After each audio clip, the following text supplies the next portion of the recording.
I taught my dog to talk, not with her voice, but with her paws. I own a 3-year-old Bichon Frise called Gidget. They are a remarkably intelligent breed despite their yappy image. I taught her from a young age to do tricks and obey commands, and she was a bright and eager student. I always felt she had a lot to say. So, when I saw videos on TikTok and Instagram of dogs who used programmed buttons to indicate their needs, I thought I might try it with Gidget. I bought a pack, recorded my voice on the buttons. I kept it simple at first. I gave her buttons to make requests and ask for things. Outside, food, water, treat, play. After she had mastered those, I added more. I gave her options about where she wanted to go, what things she wanted to eat. She soon learned to pair the buttons up. Outside, park, food, chicken. It was amazing to hear her preferences, to know why she whined or barked.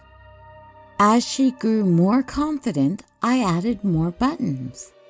These were more philosophical and used concepts rather than nouns and verbs. I wasn't sure Gidget would be able to understand them, but she picked them up so quickly I wished I had introduced them sooner. We discussed the weather, dreams, emotions. She was soon able to tell me if she was happy or sad, tell me she had a bad dream, and ask for a particular toy for her playtime. I became obsessed. Her little brain was able to express so much more than I'd ever suspected. I added more buttons. Soon she was able to tell me her mood, ask pertinent questions with the why button, make decisions based on what I suggested. She also liked to look out the window and tell me what she saw. It was so interesting.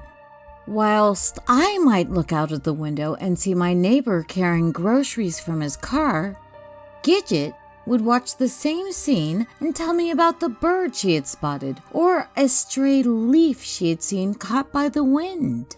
I was able to see the world through her eyes.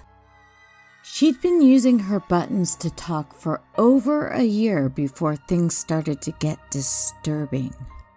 One day, she stopped playing with her favorite toy, looked into a corner, and walked over to her board. Very deliberately, she selected the button for dark. I laughed. It was daytime and the sunlight was shining into every corner. No dark, I told her. Light. It's daytime. No dark. I used the buttons to reinforce my message. No, dark, light, day. Gidget listened but turned her little head back to the corner. After a few minutes, she went back to her board. Dark, she said again. I'm afraid I shrugged off her words and the message behind them. I may have even laughed. No dark, I said. Light. Gidget humored me. She was a very clever dog. Sometimes while we played, she would stop and examine a random wall, hover by her word board, ready to tell me what she saw. But my previous reaction must have discouraged her. Time and again, she would stamp on the button for dark, and I would look at where she looked and deny it. I added more buttons, and with those buttons came more unease. Dark, stranger, no, cold. I'd stand where she looked to show her it was okay. she would whine and cry and hit the stranger button. It upset me a lot. After a while, Gidget stopped using her buttons. She regressed. She stopped asking outside and would whine at the door instead. She stopped asking food and would stand by her bowl and cry. I didn't know where I had gone wrong. I stood in the corner she hated more often, trying to understand why she hated it. It was cold there, colder than anywhere else in our home, but very welcoming. I found it soothing for some reason. But the more I stood there, the more she cried. It started to get annoying. It was just a stupid corner. I'm not sure what to do. Update. Gidget has regressed even more. She has started peeing in the house, which is incredibly frustrating. At first, I brushed it off. Then I took her to the vet's. The vet said there was nothing physically wrong with her and said that she seemed stressed. She's a dog? What has a dog got to be stressed about?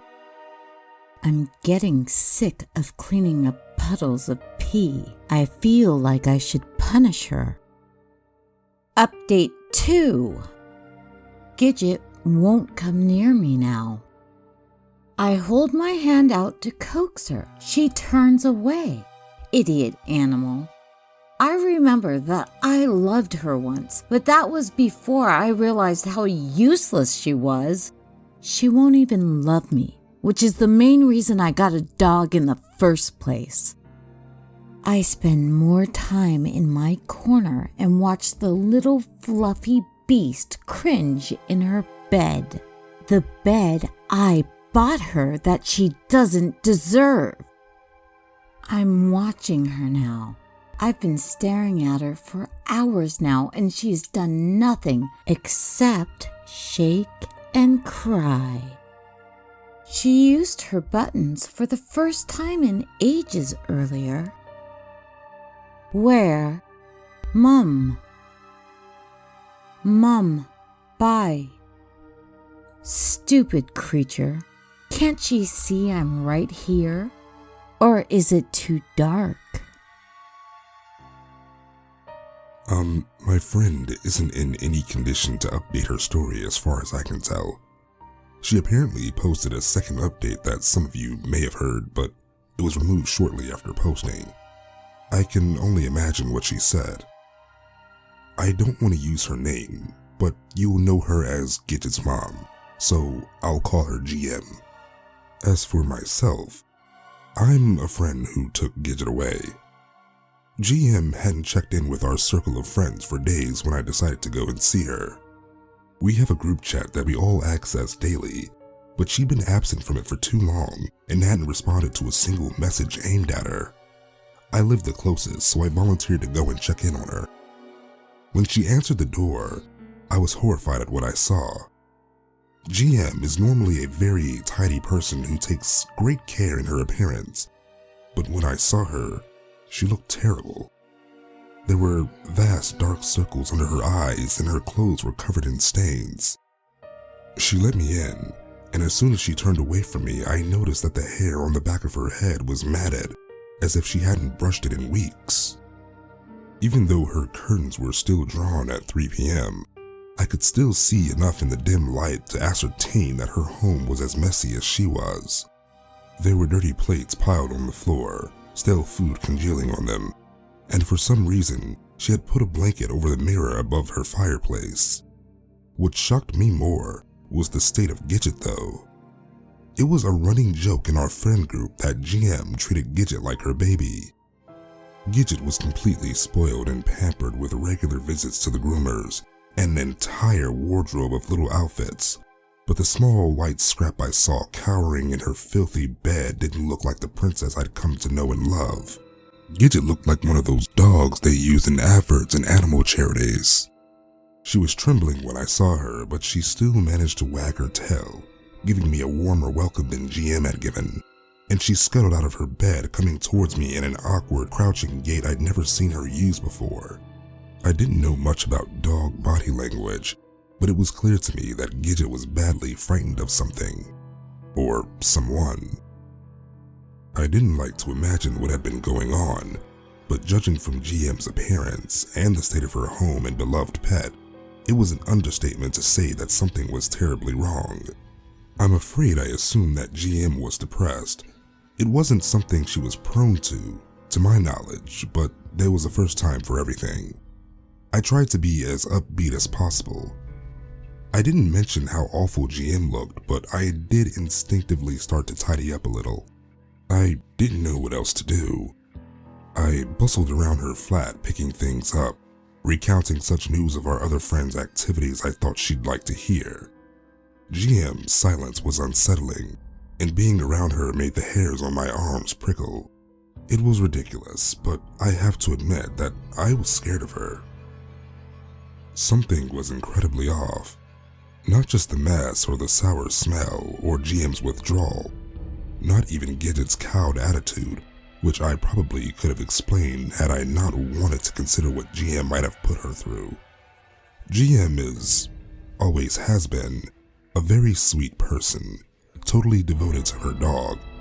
I didn't want to think that in her current state, she might have abused her baby, but I couldn't completely discount it. I felt her behind me as I tidied her kitchen. She stank and reeked like rotten meat, body odor, and old piss. I tried to keep up my chatter so she wouldn't know something was wrong, and for some reason, it was very important that she didn't know that something was wrong. She was like a dark shadow hanging over me, looming in fact. At one point, I turned and saw a big steak knife lying unattended and put it in the dishwasher just for something to do, so I wouldn't have to make eye contact. Now I was there, I regretted coming. It made me sick to my stomach to be in her presence.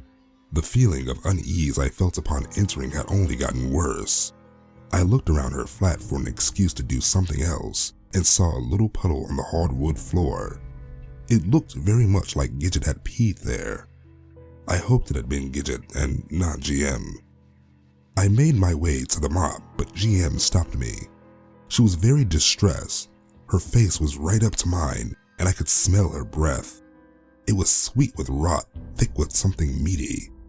She told me she didn't want me to do anything else, not with her voice, but with her eyes, and despite the danger I felt coming off her in waves as strong as her body odor, I couldn't just leave.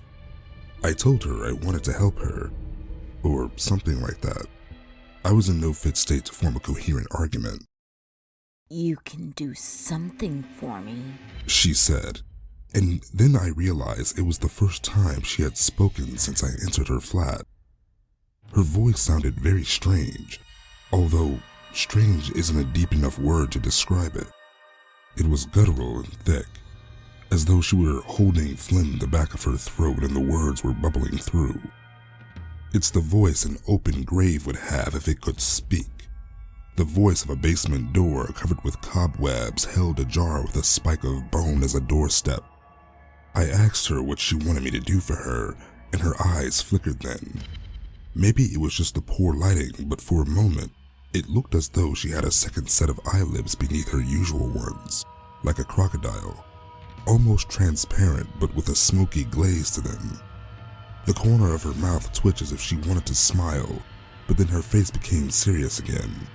Her lips moved without sound, and now her eyes bulged a little as she huffed rancid breath against my skin. There was a struggle going on inside my friend, and I hoped she was winning. "Take Gidget," she said, coughing the words out as if they hurt her. She was holding my arm so tightly it hurt, pinching the nerve by my elbow until I felt my arm go numb to the shoulder. I can't remember what else she said. All I know is that I wanted to leave, and quickly, and I wanted to take Gidget with me. I packed what I could, as quickly as I could. The most important things like Gidget's bowls and food and bed, and the other usual stuff like her toys and leash and harness, along with some of her cute little coats. I was ready to go when GM, sitting on her couch and watching me with a blank expression, urged me to take Gidget's talking board too. I hadn't even thought of it, but it made sense. I had always been enthralled by Gidget's board and the way she communicated. It would be fun. I grappled everything into bags, breaking the board down so I could assemble it again at my house, and made my exit. Walking out of the front door made me feel as though I'd escaped, though from what I couldn't tell you. It was just such a relief. Gidget stopped to look back before the door swung closed behind us, but I didn't. I was focused on getting out. Every step I took to get away from GM was lighter than the one before. I never thought I would shirk my duties to a friend, that I'd be so eager to leave someone in distress. But I knew GM couldn't be talked down and piled with ice cream and chick flicks to get out of her mood. My shoulder, which felt many tears upon it over the years, did not want to accommodate GM right now. Gidget relaxed somewhat once we got into my car, but she still looked over her shoulder as I drove away. I couldn't understand her urge to look. Personally, I didn't ever want to see that building again. I've read about women who have been kept prisoner in places for years at a time. Colleen Stan, Elizabeth Fritzl, Michelle Knight. It was a fascination of mine. I could only imagine how those women would have felt looking at the houses they'd been kept in after their escape, and I had nothing to compare to their ordeal. But to look back at GM's building was unthinkable. I couldn't do it. Back at my house, I took stock of Gidget's condition properly. She was bedraggled and somehow shrunk into herself, but there was nothing that a bath and a decent meal couldn't sort out. Gidget had been through a tough time, but I couldn't see signs of abuse, only short-term neglect. I bathed her, both of us getting soaked amongst the bubbles of her shampoo, and toweled her dry in front of the fireplace. She seemed a lot perkier than she had at her own home and even accepted some of her expensive food, though not as much as I'd hoped. It was probably more for my benefit than hers that I wrapped her in a blanket and cuddled her on my lap. But it did both of us good, and after a couple of hours of snuggles, she was confident enough to wriggle from my grasp and approach the bag that held her board. I had dismantled it in a hurry and hadn't reassembled it yet, but she sniffed at the corner of the board sticking out and looked at me expectantly. A very real part of me did not want to put her board together again. I didn't want to know what she wanted to tell me, but the little frill of her tail twitched and her fluffy cheeks puffed out to express a single polite woof. I couldn't deny her. I laid the board out, clicking the panels into place and repositioned any loose buttons before returning to my chair and turning on the TV. Gidget stood by her board for a while, considering her options, and I half watched her, hoping she would only ask for a treat. But Gidget had more serious stuff in mind. Mom, gone. She pressed the buttons with her little paw, then gazed at me, trying to ascertain whether I'd registered her comment. I smiled a false smile that hurt my face and replied too brightly. Yes, Mom gone. At Uncle X's house now. I didn't know it was possible for a dog to look frustrated, but she was patient with me. She examined her board again, thinking, then selected some more buttons. Mom, dark, stranger, gone. I felt hot, like Gidget's words had turned the fire up a notch. I pretended I hadn't heard the buttons and concentrated on the voice, the one on TV, not the one asking to get into my head. Stranger. Gidget didn't just press the button, she stamped on it, emitting a little aggravated snort. Dark, stranger, bye, Mom. I glanced at me, then, help, Mom, bye, stranger. I pretended I didn't know what she meant. I laughed a sound that was jagged and false. Bedtime now, I told her, turning off the TV. Do you want to sleep with Uncle X? Gidget regarded me for a long time, then appeared to give the dog version of a shrug. She sighed and plodded towards my bedroom, not looking at me. I'd let her down, but it appeared Gidget was a lot braver than I am. I didn't sleep well. Gidget's warm little body was a comfort next to me, but my dreams were full of troubling, indistinct images. I tossed and turned all night, waking often, and every time I woke I would stare at the vague rectangle of my bedroom door, expecting it to be open. I dreamt that someone was leaning over me, someone with negative intent, someone with breath that was scalding hot yet made frost form on my face. More than once, I woke up to find out that I had pulled either the covers or my own pillow over my head as though I was hiding from something. My sleep that night was ragged and sparse, and when the sun finally rose, I was wearier than when I had gone to bed. I didn't want to experience a night like that again. I made coffee in the gray pre-dawn light. I didn't even think about going back to bed. Gidget joined me, looking as tired as I felt. Her perfect little white curls were scruffy and flat, her ears droopy. She didn't look at me for comfort as I looked at her, but went straight to her board and yawned before pressing her buttons. Help. Mom. Bye. Stranger. She flopped down onto the floor by her board, exhausted. I didn't know what to say. I didn't have the energy. I sat down with my coffee and stared at the blank TV. I thought that I should call some of our friends, but it was far too early. Everyone would be asleep. Everyone except whoever it was ringing my doorbell. I thought it might be the postman, though he had never called so early. Barely awake, I put my cup down and heaved myself out of my chair. Gidget was up and alert all of a sudden, staring at the door, her little body rigid with a slight tremor running down her spine. No. She stepped on the button as I walked towards the door. It's okay, Gidget, I told her, still sleepy. Uncle X, get the door. No, no, no, no. She pummeled it repeatedly, ears flapping as she bounced. Stranger, no. I looked through the spy hole in my door. It gave me a fisheye lens view of everything outside. Someone was standing slightly to the left of my door, just out of sight. I lifted my hand to release the deadbolt, and again Gidget stamped on the no button. The imperative behind the robotic voice made me pause. It was a recorded version of GM's voice, made unnatural by the repetition, and the more Gidget stamped on it, the more desperate it sounded. I squinted through the peephole again. I could see a shoulder and most of an arm. Who is it, I asked. Never had I asked for identification before. The figure on my step moved and came into view. It was GM, looking as scruffy as she had before.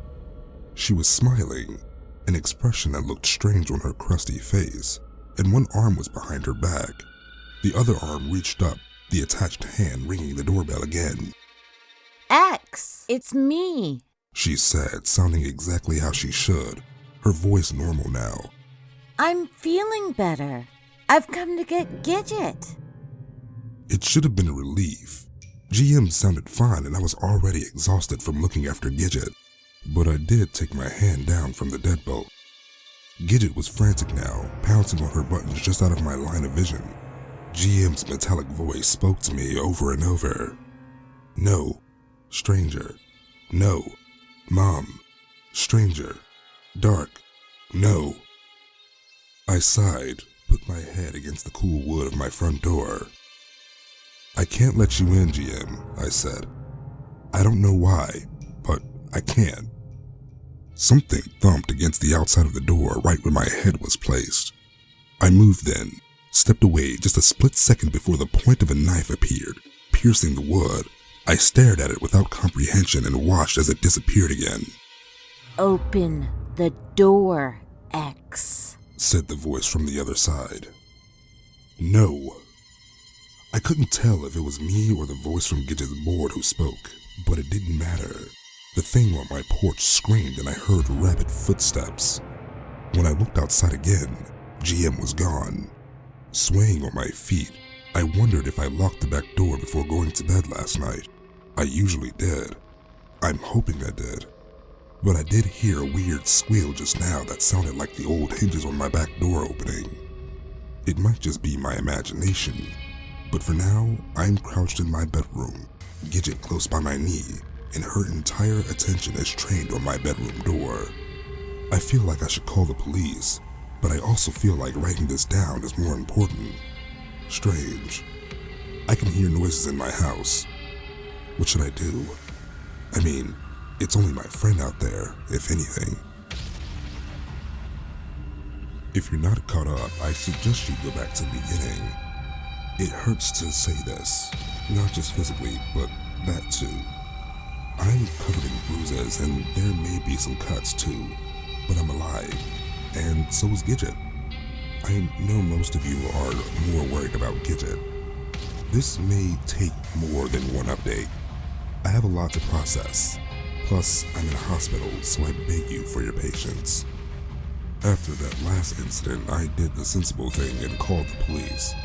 I sat hunched in my own bedroom with furniture in front of my door and my friend's dog huddled by me while I was on the phone with the police. I stayed where I was, on the phone to the woman in dispatch, and listened to the police tear through my house. There were no dramatic gunfights. I live in England after all, but there was some impressive sounding footfalls pounding around.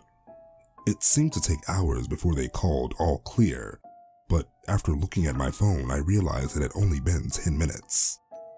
I came out of hiding then, clutching Gidget to my side. She was very happy to see the police officers, and even licked a couple of them. My back door was intact, the lock still in place, and they had gained entry through the front door, they told me. That didn't seem right to me, but I was very tired, and I thought that maybe I hadn't locked my front door at all, which gives me shivers knowing GM could have burst through at any time she wanted. They took my statement and a description of GM and asked me if I had a friend or family member I could stay with. It was heavily implied that they recommended I don't stay at my home, and I agreed. But although I did have places I could stay, GM knew most of the addresses, maybe all of them. We were a tight-knit group and many of my friends were her friends, so I decided to stay at a motel. I packed the basics for me, and again, within hours, was packing Gidget's stuff. I made sure to pack her board. Gidget knew a lot more than I did. The place I had chosen was comfortable and anonymous. The decor was exactly what I would have expected, neutral and inoffensive, and Gidget had her own bed. She settled down quickly, not even glancing at her board, and fell asleep within minutes of our arrival. I lay awake a lot longer, listening to Gidget's high-pitched snores and trying to process everything that had happened. I should have assumed that GM had some kind of breakdown, but my instincts told me otherwise. The sensations surrounding her were far more complex and didn't feel natural at all. GM was my friend, and I felt like I could accept a psychological break far more easily than what I'd felt. I felt evil when all was said and done. A separate entity from my good friend that would only be happy with my death. I tossed and turned, but eventually fell asleep to troubled dreams. My dreams did not reflect what I'd gone through. Rather, they were far more mundane and irritating. I was late for an important meeting, and I was wearing inappropriate clothes. My car wouldn't start, and I tried to walk to the meeting, but I got lost along the way. It was a dream I had many times before, but this time, amongst the dullness of it all, little things crept in that I wasn't used to. Whilst I struggled to get my car started, there was a figure, barely registered in the background, hanging from a tree. And whilst I walked along a muddy road in heels and my old PE kit, someone was following me, and always ducking out of sight when I turned around. I didn't sleep well, but when I woke up as the newly gray dawn filtered through the curtains, Gidget was still asleep, and I counted that as a positive thing. I let her sleep. I laid her food and water bowls down where she could easily find them and assembled her word board should she feel the need to communicate. So there wasn't much else I could do for a sleeping dog. With nothing else to do myself, I opened my phone and started scrolling. There was a message bubble from Facebook Messenger hovering on my screen. GM's face was in the bubble. I ignored it, although pulling down the notifications at the top of my phone screen told me that she had sent me a disturbingly garbled message I couldn't translate. WhatsApp had new messages for me, but a quick glance told me it was also GM. Again, a first glance showed me only disturbing nonsense. I swiped that notification away too.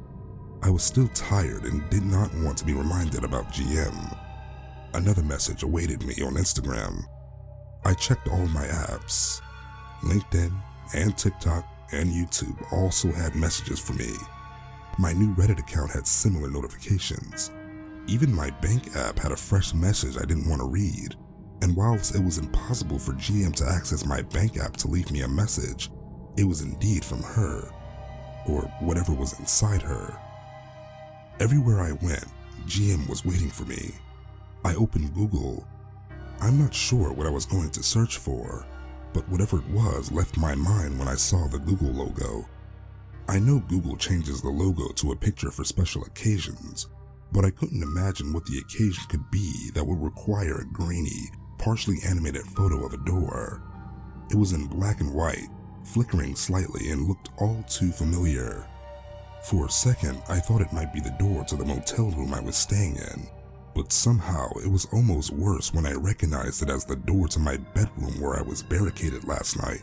The thought that GM had been outside my room whilst I was on the phone with the police and had possibly taken a photo of my door while she was at it, that was disturbing. I closed my Google app without searching for anything. I didn't want to know what might come up in the results. Gidget and I remained in the motel for nearly a week. The police told me they had done a welfare check on GM and hadn't been able to locate her. There was no sign that she had returned to my house either, but I couldn't bring myself to go home. I felt reasonably safe where I was, but I knew I couldn't stay there indefinitely. I was low on funds, and my sick time at work was running out. Besides the more material reasons, being there made me feel like I was on the run, paranoid, scared all the time, twitchy and anxious. I couldn't live like that, and the bad dreams had not left me. They were normal dreams I was used to having, dreams I had often in various shapes and forms, ones that were apparently common if online dream dictionaries are to be believed. But there was a darker tinge to each of them that made everything worse. If I dreamed about my teeth falling out, there would be a hand stained red extended, ready to receive them. If I dreamed about being back at school, there was always something underneath my desk or in my locker I didn't dare look at. And if I dreamed about falling, there was always something dreadful waiting for me when I reached the end of my fall. And in every dream, a shadowy figure lurked in the background, never acknowledged but always noticed. I'd really done nothing to deal with the situation I was in, just survive. Gidget had tried her best to explain to me what had happened, but her buttons were very limited. All I could ascertain was that something was dark and GM was now a stranger. I ventured into the internet again. Messages still waited for me, but the Google logo had returned to normal, which was a comfort. There were many things I could have looked up, but the one I chose to do was find out where Gidget's buttons had come from and order some more. I'm not sure why I did this, but I had a few ideas I wanted to try out. The new buttons arrived quickly, and I agonized over what I would record. How could I ask a dog to express something I didn't understand myself? I allowed myself a little indulgence. I knew what I suspected based on my own feelings around when I'd gone to GM's home, but I didn't know how to translate that into something Gidget could relate to. I started slowly, recording my voice onto the new buttons. It made me terrified, but I did it anyway. Gidget's name and mom were already there, so I recorded my name on one button. Then I recorded a couple more options. Gidget is such a clever dog. I don't think that we as humans really appreciate the level of intellect a dog can have. GM had told me about Gidget's understanding of dreams, but I don't think I really acknowledged that such an abstract thought could be expressed by a little scrap of white fur, and the things I wanted to discuss were such odd concepts. I taught her dog and human. It might seem strange that those were words I chose to record, but bear with me.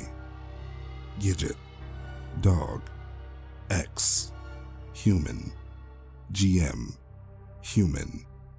I knew she had some dog friends she associated with, so I used their names to reinforce what I had showed her. Sparky, I said, and hit the dog button. Rebel, I said, and hit the dog button. Once she had gotten the hang of that, I tried the human version. I named all the people she might know and hit the human button after each one. She watched me closely, absorbing everything, and it wasn't long before she could answer questions with her 2 new buttons. I named everyone she knew, dog or human, and she answered appropriately, working out that dogs and humans were different. I gave her a treat every time she was correct, and it was every single time, except for when I mentioned GM. She didn't press the human button when I said GM's name, or said mom. She had no buttons to press for her.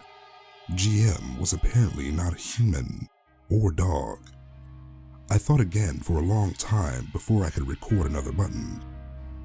I made a button for animal. I wanted to be sure that Gidget understood that whilst we were all animals, not all animals were dog or human. She knew cats, of course, having been friends with a local cat, but she also knew cows and horses from her walks.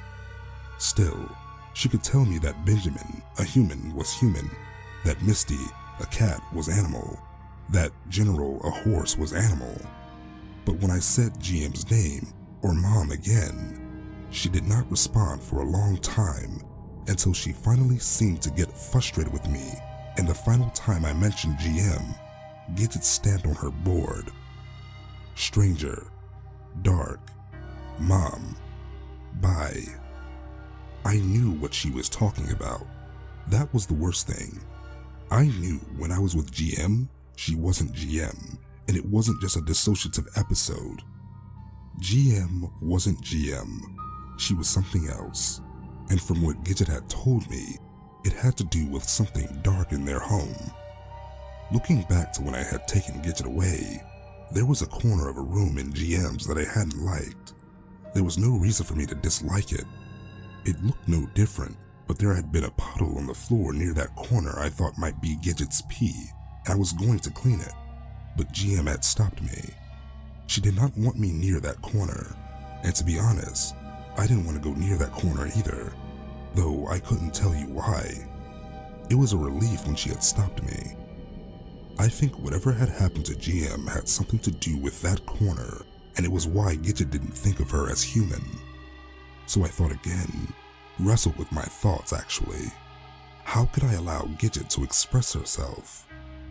I was still pondering over how I could help Gidget help me when Gidget's demeanor changed. She went stiff, digging her little paws into the motel room carpet and cocked her head as if listening to something I couldn't hear. She growled once, a tiny sound almost buried deep in her throat, and looked over my shoulder. I felt paralyzed. All the fear I'd been experiencing in the past days suddenly brought to a head. Stiff Gidget did a strutty little walk over to her board and, looking over her shoulder the whole time, stamped on her buttons. Stranger, mom. She hesitated, considered all her buttons. I don't think the word she needed was there, so she tried to adapt. Home, she said. Home? Whose home? Was GM at my house again? Where's mom? I asked, my tongue almost glued to the roof of my mouth. It felt as though all my saliva had evaporated. Gidget looked over my shoulder again and gave a little shudder. Home, she said, pressing the button with a stiff paw. And then I remembered. GM's world had revolved around Gidget, and she had a little saying I heard more than once. Home is where Gidget is, GM would say as she snuggled her dog. Gidget was here, so maybe this was home. And maybe GM was here. I have to stop now. I'm sorry to leave you all hanging, but I'll update you as soon as I can. I have statements to give to the police and medical attention to receive, so hang tight. I'll be back to tell you the rest. I'm sorry for the delay. Things have been hectic. So many things have happened, and I'm trying to get everything in an order that will make sense. So buckle up. This is going to be a long one. I didn't know whether to run or hide when Gidget told me by association that GM was nearby. I was absolutely terrified, and my main thought was to protect Gidget.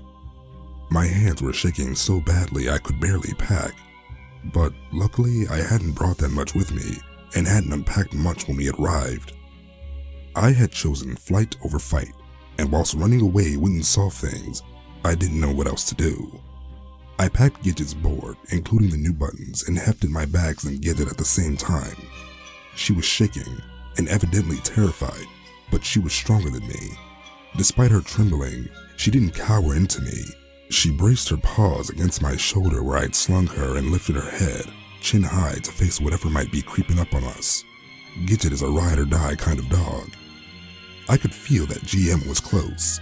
Whether that was some kind of sixth sense or just my faith in Gidget's senses still isn't clear to me, but I ran, packed up my car, and strapped us both in. I felt sick to my stomach. I had an image in my head of GM, filthy and murderous, lurching towards our location, a knife held at her side.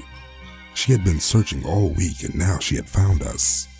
I drove without any destination in mind, and the further we got from the motel, the more Gidget relaxed. She didn't sleep once the danger was over, merely lay down in her seat, eyes open, and stared at me.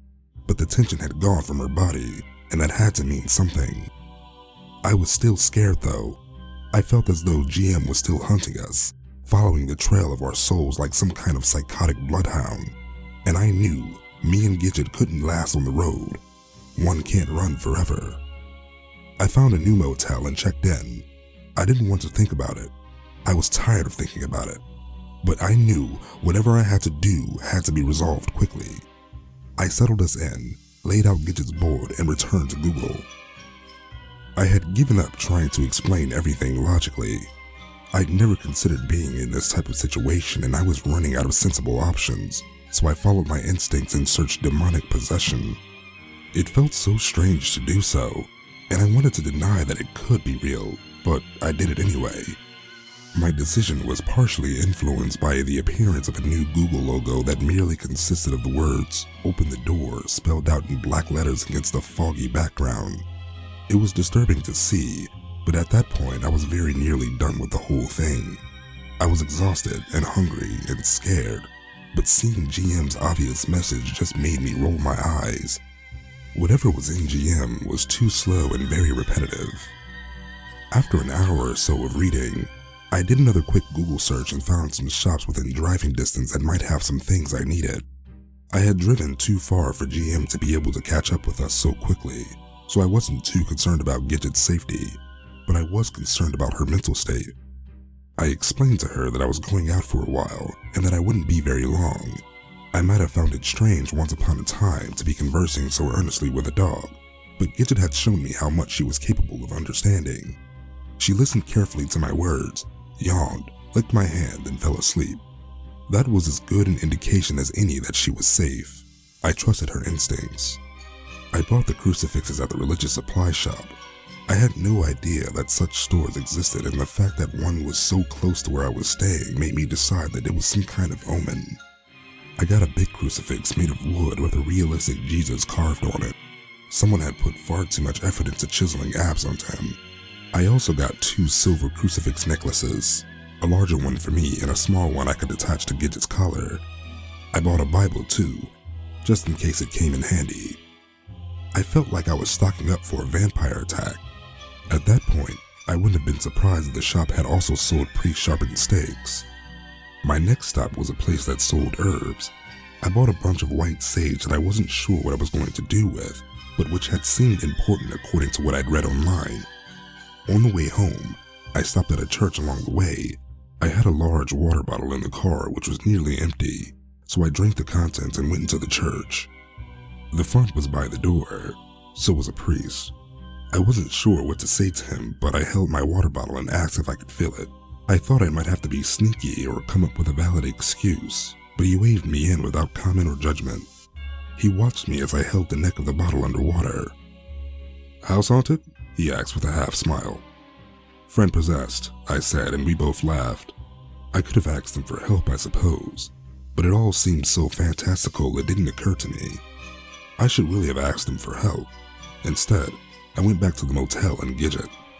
Gidget was still asleep, and while I don't want to wake her, I did want to make sure she was protected.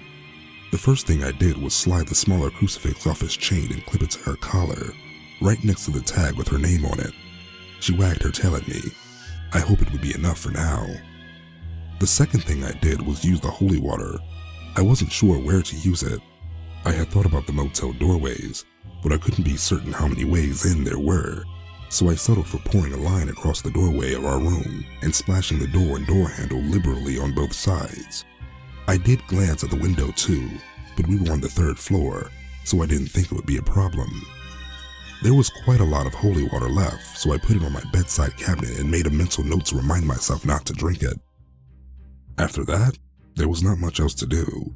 I fed Gidget and ate something myself, which was difficult with the way my stomach was curdling, and lay down on the bed. Gidget did not have her own bed this time, so she climbed up with me, and it was unspeakably comforting to have her warm, fuzzy body nestled next to me.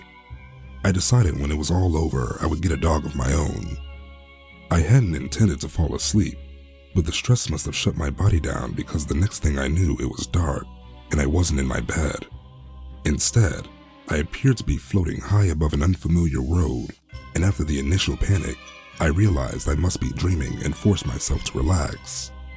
The road was mostly empty, a few cars parked along the curbs and streetlights dotted lining it, nothing to catch the attention apart from a lone figure toiling along.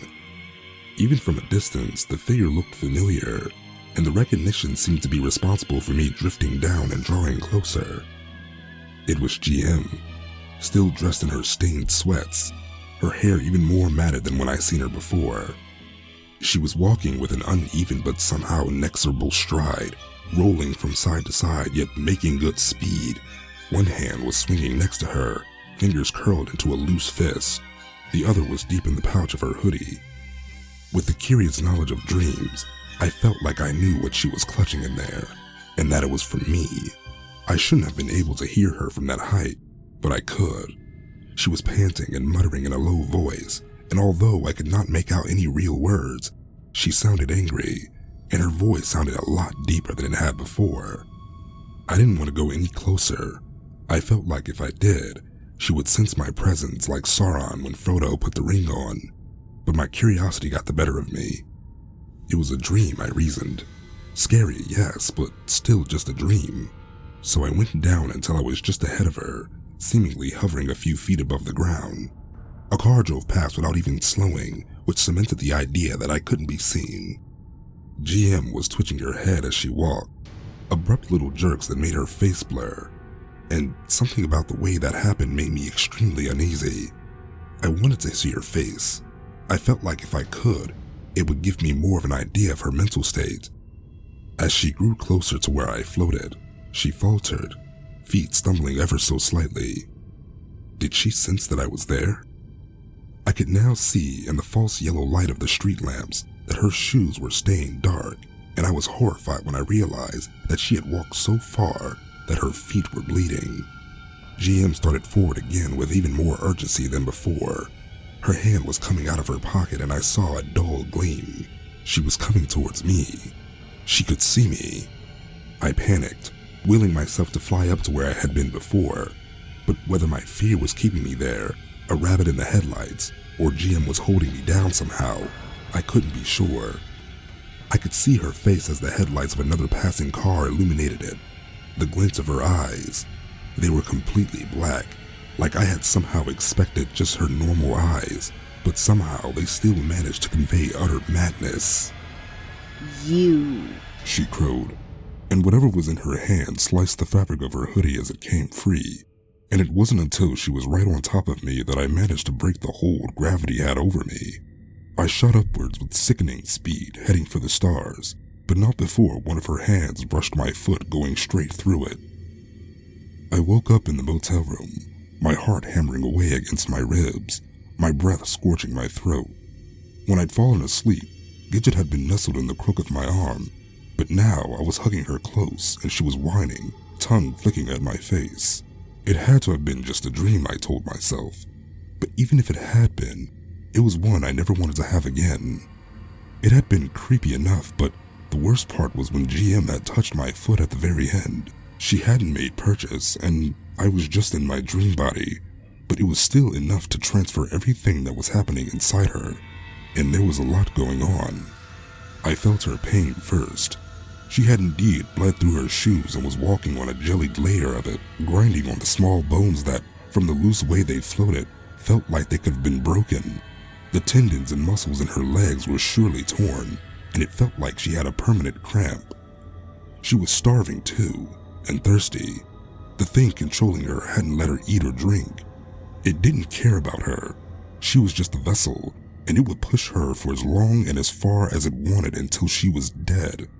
Maybe then it would vacate the lifeless meat of her body. The second thing I felt was the entity itself. It was angry, but it almost felt like anger and hate were the only things it ever felt. A constant state of being. I saw in whatever passed for its mind what it intended to do to me and Gidget, and there would be no mercy, no hesitation, and we had done nothing to deserve it except escape. I was glad I had only felt it for a split second. Had I felt its emotions for a longer period, I think I would have gone insane.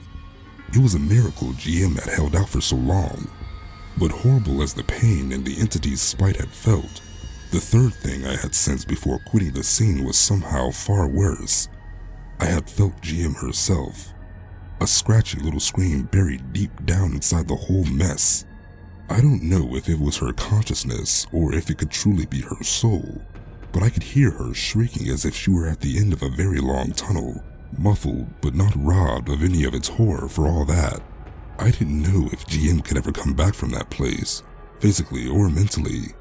Even if the entity was driven out, her physical body had sustained so much abuse from the inhumane puppeteer commanding it that I felt sure her internal organs would be shutting down. And her mind? I thought it might be completely broken. I hugged Gidget tight. There would be no more running. It had to end. The showdown came a day later. The entity must have pushed GM's body to unnatural limits in order to get to where we were so soon, but I was glad in a way when it finally arrived. I had been scared for too long, and Gidget had been even more anxious the closer it got. The tension had been unbearable. Gidget alerted me to our visitor around 3 a.m. Neither of us had been able to sleep, and Gidget had been pacing up and down, but she had stopped in her tracks, the fuzzy fur on the back of her neck standing up, and stalked over her board. "Mom, home," she said. I wasn't at all surprised. There was a chair in the room I had wedged against the already locked motel room door, but now I retrieved it and turned it to face the entrance. I sat down, Gidget at my feet, the Bible on my lap, the big wooden crucifix clutched in both hands, and waited. It didn't take long for me to pick up on the presence of the thing inside GM. Gidget had felt it sooner because her senses were more attuned, but there was no mistaking the dread rising up in my belly. It tasted like bile, and I felt like I would vomit. There was a smell that might have been real, might have been in my mind, but it was strong and foul. I kept my eyes fixed on the door. Would it open when it knocked? That was the whole point after all. My phone buzzed on the nightstand, over and over, notification after notification, until the vibrations carried it over the edge into the floor, where it continued to report. I didn't need to read the messages to know what they said. It wanted me to open the door. There was a little time left. "Get on the bed, Gidget," I told her. The bed was further away from the door, and I didn't want her to be the first thing GM saw. Gidget whined and remained where she was. "I mean it, Gidget. Good girl. Go and get on the bed. I'll deal with Mom." She complied with obvious reluctance. She looked so small in that big red bed, I thought, as I looked back over my shoulder at her. Just a tiny little floof, a ball of yarn. I smiled at her. I was still smiling when the shadow appeared in the window by the bed. We were on the 3rd floor. The window shouldn't have been a problem. I had checked, you see. Checked for drain pipes or fire escapes or anything like that, and it was just all the way up to our window. But it didn't seem to have stopped GM. She had somehow climbed up there, and she hung framed in the window, grinning at us. I saw her very clearly before the light went out and the window broke. She had lost so much weight it didn't even seem possible, and her skin hung on her bones. 2 of her front teeth were broken, and the jagged edges gnashed at her bottom lip as she smiled.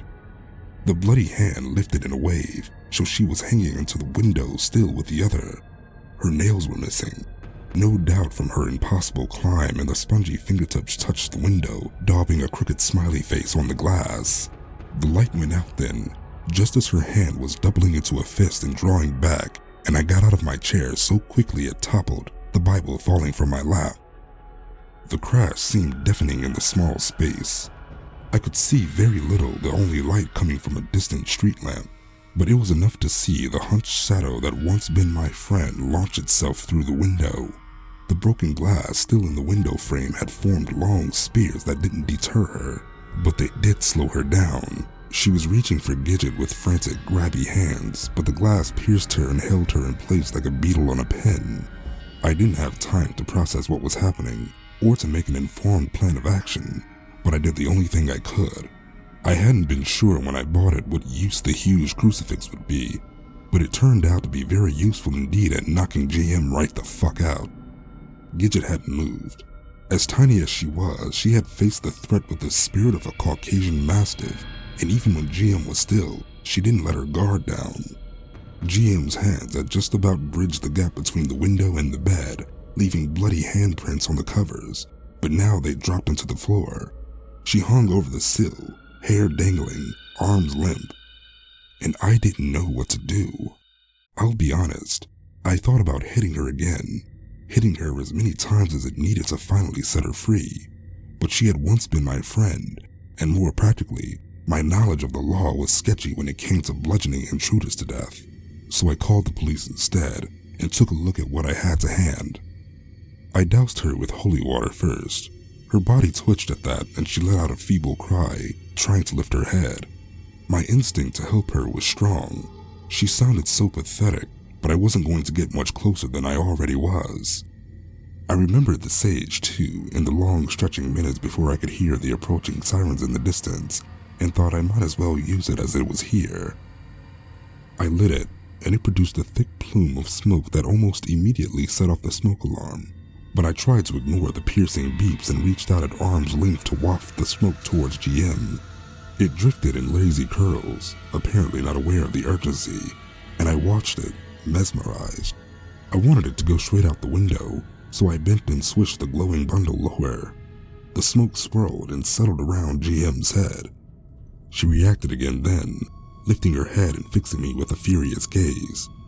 Her eyes were bulging so much I didn't think she could actually close the lids, and there was blood that looked black in the half-light pouring from her mouth. One of her hands snatched up from the floor and managed to snag my ankle, pulling me over. There was broken glass everywhere, and I only dimly felt the shards scraping my back as she started to drag me towards her with strength that was ridiculous considering her condition. I screamed for help, hoping someone was near enough to come to my aid, and tried to grab the big crucifix which I had put down to attend to the saging, but it was just out of reach. I kicked at her face, feeling the crunch as a couple more of her teeth shattered, but she spat blood at me and carried on pulling. It was Gidget that managed to stop her. The tiny dog hurled herself from the bed, ears flying, small teeth snapping, and clamped her jaw around GM's wrists. GM shouted, not from pain but from rage, and released my ankle to shake Gidget loose. Her fingers were twisting to reach Gidget's collar, but she shrieked again when the little crucifix next to Gidget's name tag touched her skin. She threw her arm back, intending to smash Gidget against the wall, but Gidget let go of her wrist just before impact and rolled away unharmed. I grabbed the crucifix then, scrambling my way through the broken glass until I reached it, and I was just about to smash GM over the head with it again when the police arrived. I'm told that they had to wrestle it from my hands, but I don't remember much about that. And now we're pretty much up to date, apart from the aftermath. I'm very tired after writing all this, so I'll give you as brief a summary as I can whilst hopefully covering everything. GM is dead. Not from the blow to the head I gave her with the crucifix, but from the deterioration and damage her body had undergone whilst under the power of the entity, combined with the injuries from the broken glass. They did all they could to save her, but she was far too gone. They said it was astonishing she'd managed to do the things she'd done in her condition. The authorities are staunchly blaming mental health, and I suppose it's a reasonable conclusion under the circumstances, but it's not the truth. I was there, and I saw the entity leave her body once the vessel was no use to it anymore. I remember that part. nobody else saw it. I think that maybe my own mental state had heightened my abilities so much under all the stress that I was momentarily given the power. It was a blurred thing. Dark. Very dark. Some might have mistaken it for a shadow cast by the beam of the police flashlights as they shone them into the small motel room, but it twisted in the opposite direction that a shadow should have, dancing crazily as it detached almost too fast for the human eye to perceive. Something about the movement made me sick to my very stomach and I closed my eyes, but in the last second before I shut it out, it turned and acknowledged me. GM died a couple of days later in a hospital bed, surrounded by friends. She never regained consciousness after the entity left her, and I'm glad of that. The torture she had been through had ended. I remained in the hospital for a couple of days. Most of my injuries were superficial cuts from broken glass, although there was one gash I had needed several stitches, and there was a bruise around my ankle in the perfect shape of a handprint that faded after only a day. Physically, I'm sore, but more or less okay. Mentally, not so much. Gidget's family decided I should adopt her, and that's something I gladly accepted. The little dog and I had become close during our hard time, and I was happy to move all her things into my own home. At some point during all the commotion at the motel, she lost the little crucifix on her collar, so I'm going to get her another one, just to be safe. I know GM is gone now, but I think it's important. Gidget is in much the same condition as myself. Physically okay, mentally not so much. She's been distant and very quiet in the period since we came home. She hasn't had any cuddles and has kept very much to herself. Neither has she used her board, but I have hope she'll settle down soon. I intend to give her all the love GM gave her and more. She'll be safe with me. Update. Gidget used her board today for the first time. She asked for a treat and got her request. I think things are looking up. Update 2. I might need some advice. Does anyone know how these boards work? I've read the instruction booklet over and over, changed the batteries and buttons, etc., but they keep glitching or something? I know it's probably something in the electronics, but to be honest, it's starting to creep me out. The buttons keep saying stuff that I'm pretty sure GM didn't record, and it doesn't even sound like her voice. Maybe she did it when she was halfway under? Update 3. One of the buttons I recorded myself has started to do the same thing. Same voice. The things they say are reasonably upsetting, and Gidget is using the board very strangely. I can't quite explain how, but she doesn't just hit the buttons. She will stand there staring at me for a really long time. Then just when I'm getting really freaked, she'll press a button without looking at the board, watching me for my reaction the whole time. I really want to be wrong. Honestly, I do. But the way Gidget keeps looking at me, I keep wondering where that entity went after it left GM. Stupid, I know. But still, I think I might get some more holy water, just in case. And it might be a coincidence, but Gidget's fur looks darker somehow. Hello. No sad. Dark treat. Gidget happy. Human happy. Animal happy. Dark inside. Dark friend. No stranger. No sad. Gidget happy. Goodbye.